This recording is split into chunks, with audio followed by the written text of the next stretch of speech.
warahmatullahi wabarakatuh.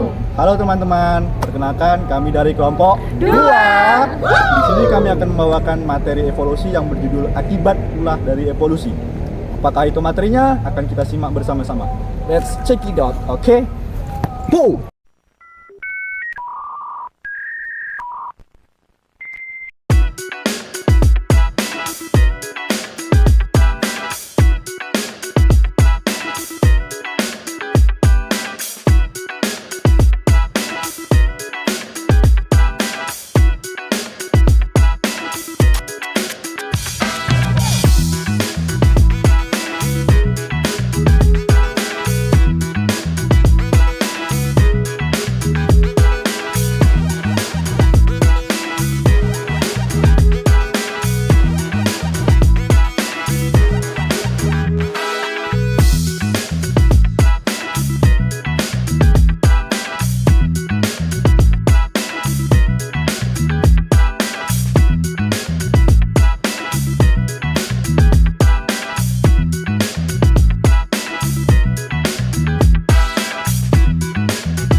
Teman-teman, kita hari ini menjelaskan bagaimana akibat dari evolusi.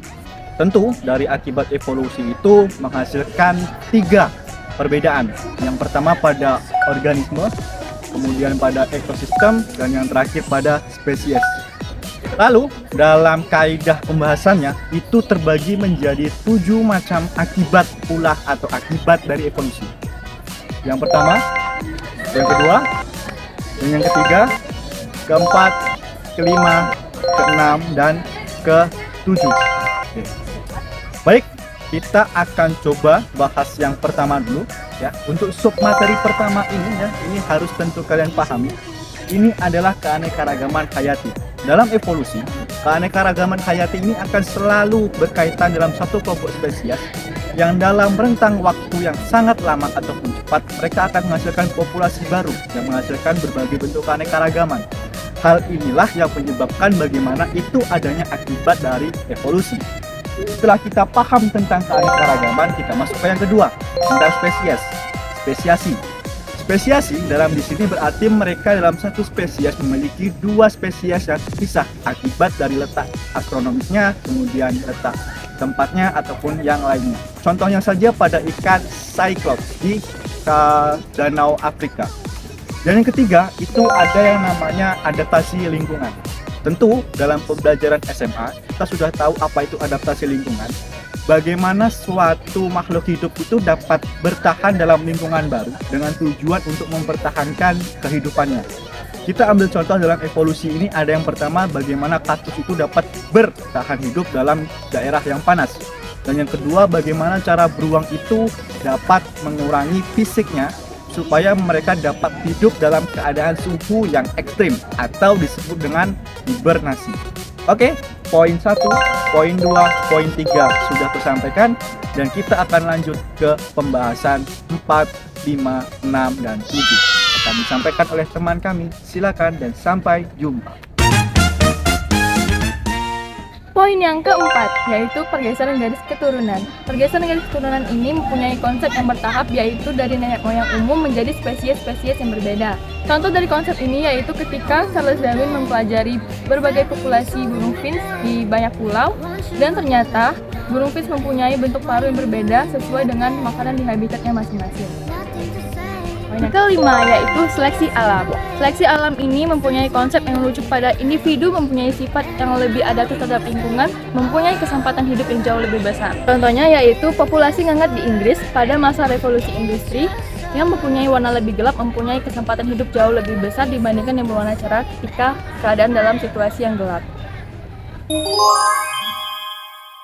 Keenam, adapun perubahan dalam perilaku reproduksi. Nah, di mana perubahan perilaku reproduksi ini adalah akibat evolusi yang hasil dari penyesuaian dan adaptasi spesies terhadap perilaku laba-laba atau spesies laba-laba Lactrodectus mactans. Nah, salah satu contohnya yaitu adalah laba-laba hitam atau widow spider. Sedangkan pada laba-laba betina ini terkenal karena kanibalismenya, karena setelah kawin, laba-laba betina ini akan memakan laba-laba jantannya sehingga terbentuklah evolusi ini sebagai perilaku sebagai strategi reproduksi. Walaupun terdengar aneh, perilaku kanibalisme dari laba-laba betina ini yang memakan laba-laba jantan itu memberikan sumber energi yang besar pada laba-laba betina untuk keberlangsungan reproduksi di lingkungannya. Poin yang ketujuh yaitu adalah perubahan interaksi dalam spesies. Poin yang pertama ada koevolusi, yaitu interaksi antar spesies yang saling menguntungkan. Adapun contohnya yaitu antara bunga dan serangga penyerbu, adapun juga burung jalak dan kerbau. Poin yang kedua yaitu koeksistensi dan koeksplorasi. Di mana koeksistensi dan koeksplorasi ini yaitu spesies yang hidup dalam ekosistem yang sama memperebutkan nutrisi. Nah, salah satu contohnya yaitu bunga mawar dan bunga melati yang memperebutkan nutrisi dalam ekosistem yang sama. Poin yang terakhir yaitu koevolusi parasit dan inang, di mana parasit mengembangkan strategi untuk mempertahankan diri, sedangkan inang mengembangkan strategi untuk mempertahankan diri terhadap serangan parasit. Oke teman-teman, demikianlah video dari kelompok 2. Jangan lupa untuk tombol like dan subscribe di bawah ini. Kalau misalkan bermanfaat silakan bagikan ke semuanya. Kami dari kelompok 2 mohon pamit undur diri. Sampai jumpa di lain waktu. Bye bye.